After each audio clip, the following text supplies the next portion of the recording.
Welcome to the MS Podcast Inspiring Lives series. I'm Nicola Graham, and in this series I have some fabulous conversations with a range of really inspiring people who are living well with MS. Today I'm talking with Leah Breninger, the recipient of the Barry Owen Art Award in the 2020 MS Art Show.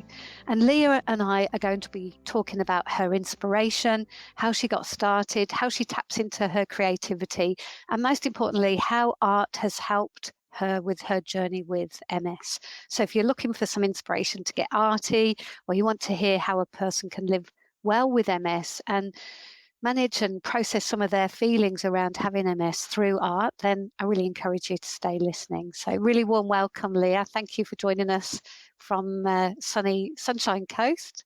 Have I got that right, Leah? You are on the Sunshine Coast. My geography is terrible. Viridian Beach, Sunshine Coast. Beautiful. And sometimes, because Leah and I have been talking a little bit earlier, you can hear Leah's parrot in the background. So don't adjust your audio. It's Leah's parrot Pickles joining in from a distance.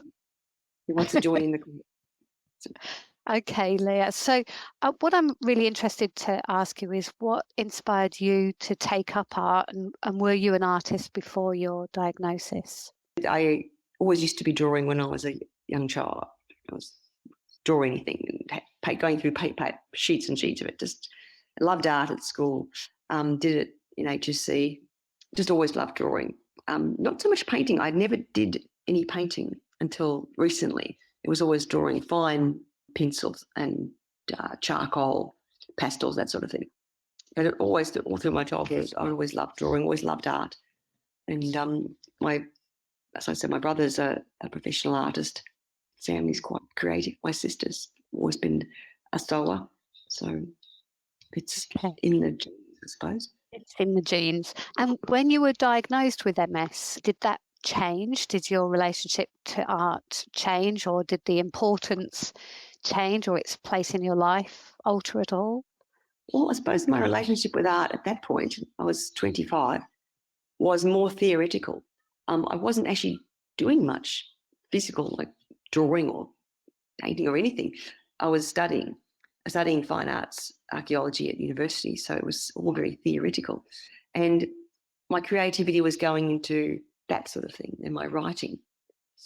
So I just, after school, I didn't do a lot.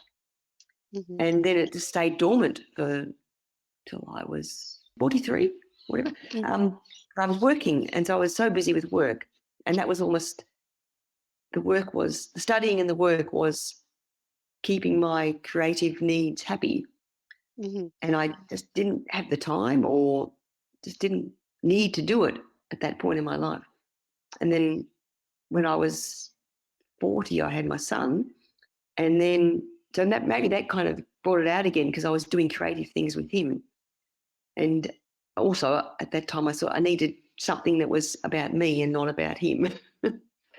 And a friend of mine said, why don't you come to our art group? And it was a painting group that they had on Thursday. And so I said, I haven't done any of that for a while, but that might be good. So I went along to that, and that started it off again. Okay. So you needed that window in life as well, when things, the sun came along and things changed again. Yeah. So I wasn't working then, and I wasn't working paid work. And your expression through art is very beautiful, and it's very emotive. I'm wondering, how do you feel when you paint? What benefits do you think it provides for you? So I guess I'm asking, why do you paint? I find it relaxing, but also tiring, because you're concentrating so hard. But it's relaxing because you're only thinking about that one thing. It's just mindfulness. You're concentrating on what you're doing, so you can't think about what you've got to do tomorrow, or what you did yesterday, or that thing next week that's bothering you, or whatever it is. You're concentrating just on doing whatever it is you're doing.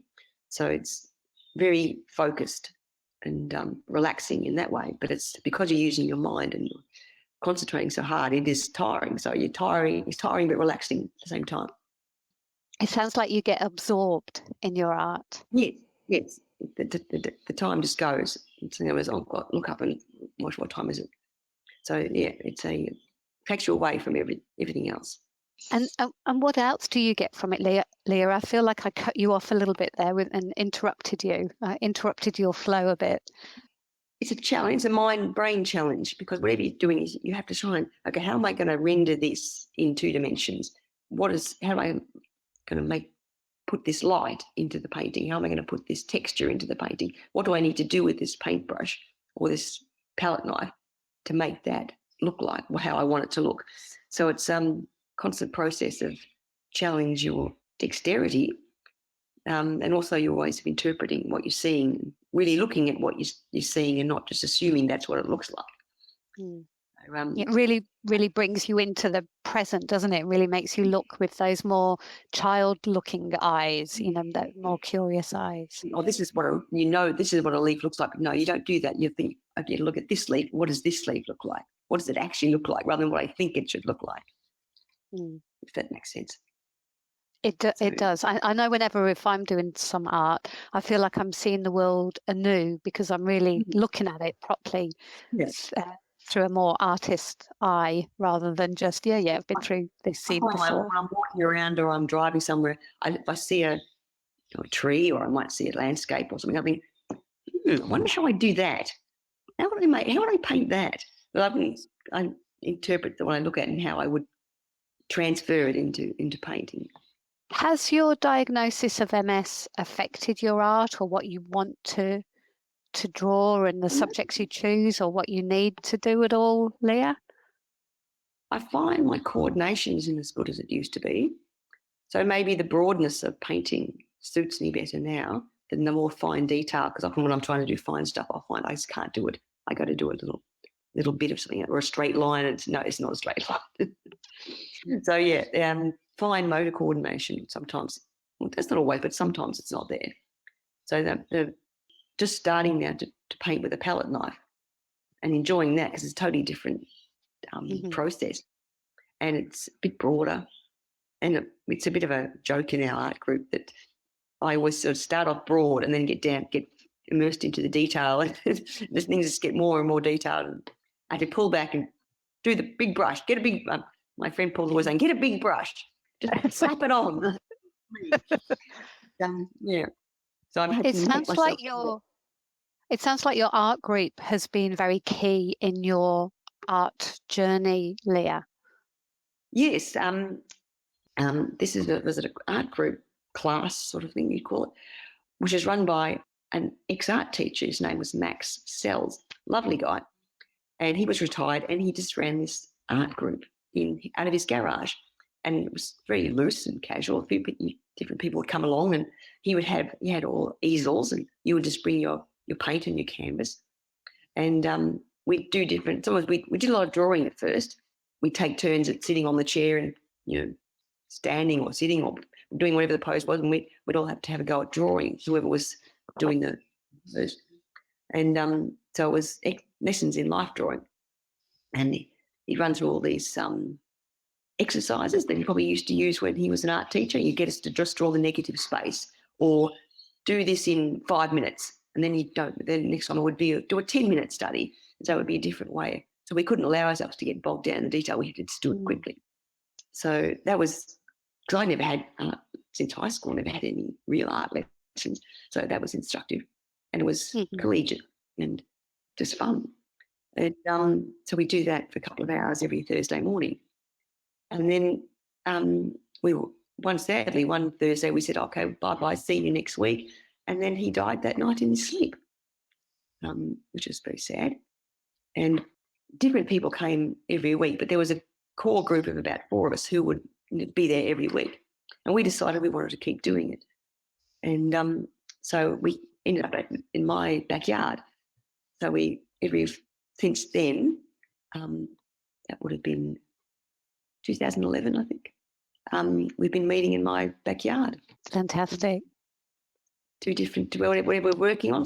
Sometimes we've done things where, okay, we're going to paint boats or we're going to paint fruit.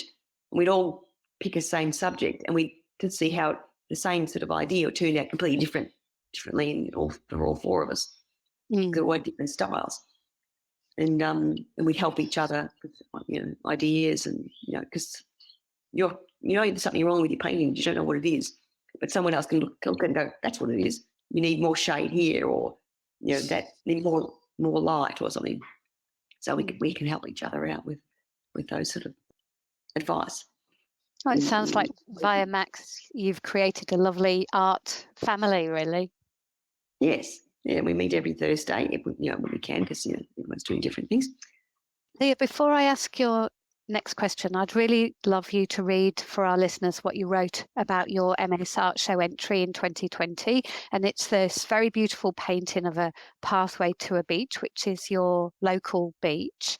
And for our listeners, you can view this painting on our ms.org.au website, by the way. Leah, do you mind reading us what you wrote about your entry?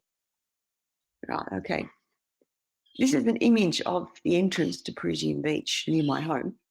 I love this view, and it encourages and makes me smile every time I go there. It reminds me of being in the dark tunnel when I'm having a relapse. There are spots of dappled light representing the hope that I will recover. The beautiful warm sunlight and the free open space as it opens up to the ocean is the goal of return to health, the end of a relapse.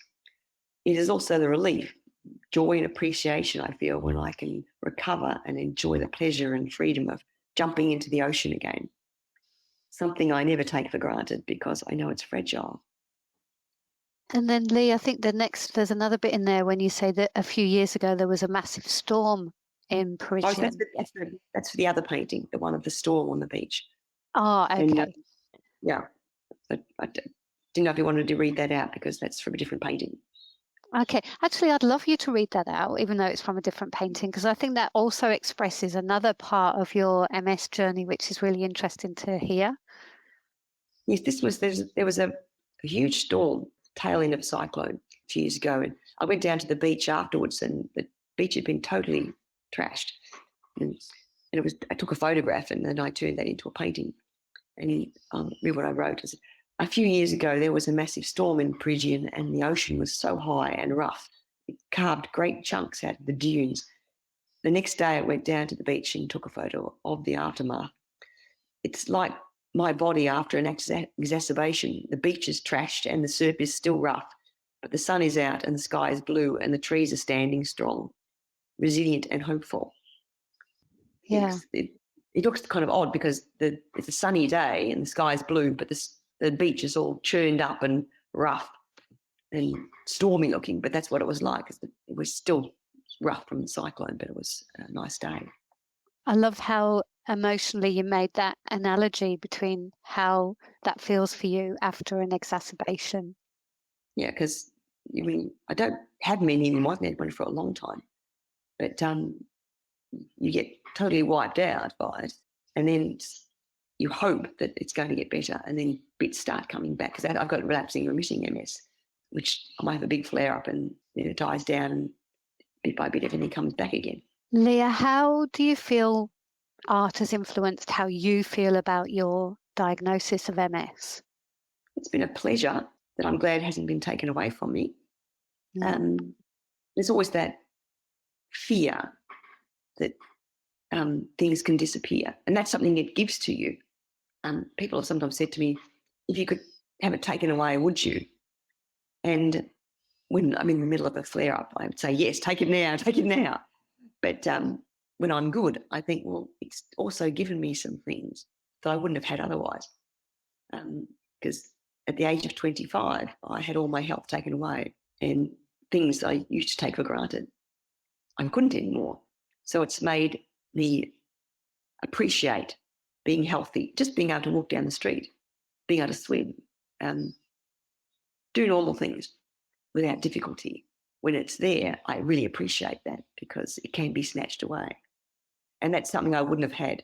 I had no appreciation for my health when I was 22, as 22-year-olds don't. But now I do. So it's given me that. So that's that kind of hope after the loss is something that I don't try and portray, it just seems to come out in my art. Yeah, and it sounds like it's given you that deep appreciation of the fragility of Yes. things that we can take for granted. You know deeply that you can't take it for granted. No, you can read that. People tell you that, but you can't really feel that until it happens. And that's one of the good things. It takes it away and then it gives it back. Just saying, okay, we're just kidding. You better appreciate this way you've got it. But that's because I've got relapsing remitting. If I had progressed, it would be different. So I've been very lucky in that it's been quite benign for me. It's had a few bad points, but at the moment it's been very much under control and well behaved. So it's easy for me to say things sometimes, but for other people it's not that same story. Leah, do you feel that everybody is creative somewhere? And if so, how do they tap into their creative side? Yes, I think everyone has creativity in them. It just comes out in different ways. Like I said, my mother and my sister were always very able to do anything. My dad was always able to fix anything. And so I think when, as I said, I was studying, my art took a back seat to other things. My creative needs were being met by my study and writing, the work I was doing then. And then when I was working full time, I did a lot of project management, and my creativity was in that was solving problems. It was, we can't do it this way because the timelines have changed. Okay, well, how else can we achieve this goal? How can we change what we're doing to reach the same goal? How can we do things differently to make it happen? That sort of creativity. So, Yeah, I really like how you say that, Leah, that there is so many different ways for us to express our creativity. It's not always the obvious way in terms of art, but a creative way of thinking in our workplace, etc. It's really, really nice way to think about things. And I would imagine in many ways, Leah, with the art that you do and how mindful that makes you, because you're really focusing on the one thing, and like you say, your mind can't wander off into other worries and anxieties and into the future. It helps you to be a little bit more mindful when you do have an issue come up and you need to manage your mind and try to use those words like you've said. Look, I've recovered before, I've been through this before, I'm optimistic that I'll recover it again. I'm sure your art training has helped you to catch those thoughts and to be a bit more mindful as well. I also think one of the best things that's helped me throughout has been yoga. I've been doing that for 20 years, and that's helped keep me mobile. It's improved because about 14 years ago I had another big flare-up, and that really affected my balance, and I couldn't walk properly, and that's another scary moment. And that stayed around for about 6 months. And I thought, is this the change? Because I know that relapsing remitting over time can shift into progressive. And I thought, well, is this the sign? Is this me shifting now into progressive? And that was quite scary. Physio exercises they gave me, and also doing yoga, that have helped my balance. So now I don't need to use a stick anymore, and I can't do all the yoga poses. Some of them are a bit of a challenge for me, but I can do a lot more than I used to do when I first started. So it's retrained my brain to learn how to balance again. That's great to hear. If I can't sleep, it's taught me how to slow the busy mind, quieten the monkey brain, and do the breathing to just relax your body and relax your mind and help you get more rest. So it's helped me in several ways, in calming my mind when it gets stressed, and also physically in retraining my balance and keeping strength and flexibility. Fantastic.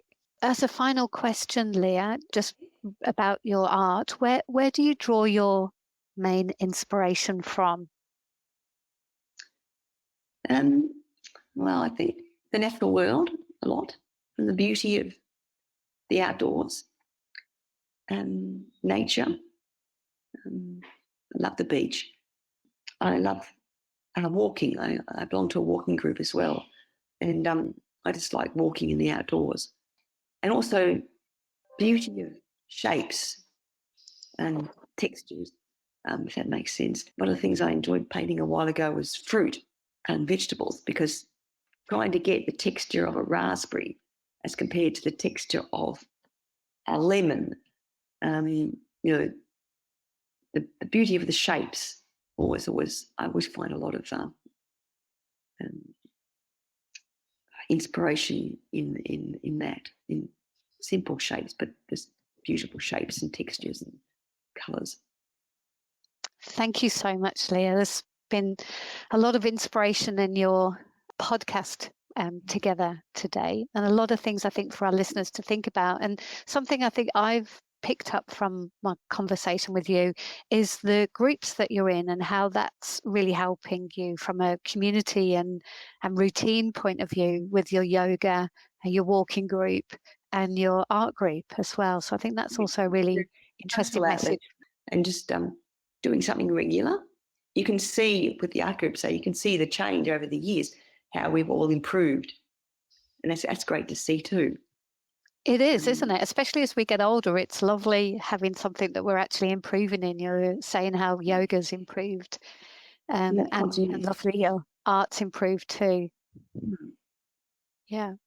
Well, thank you so much, Leah. Thank you for your time today and for all your sharing your art journey with us. It's been a real pleasure. Thank you, Leah. No matter what however good or bad you think you are, just keep doing it.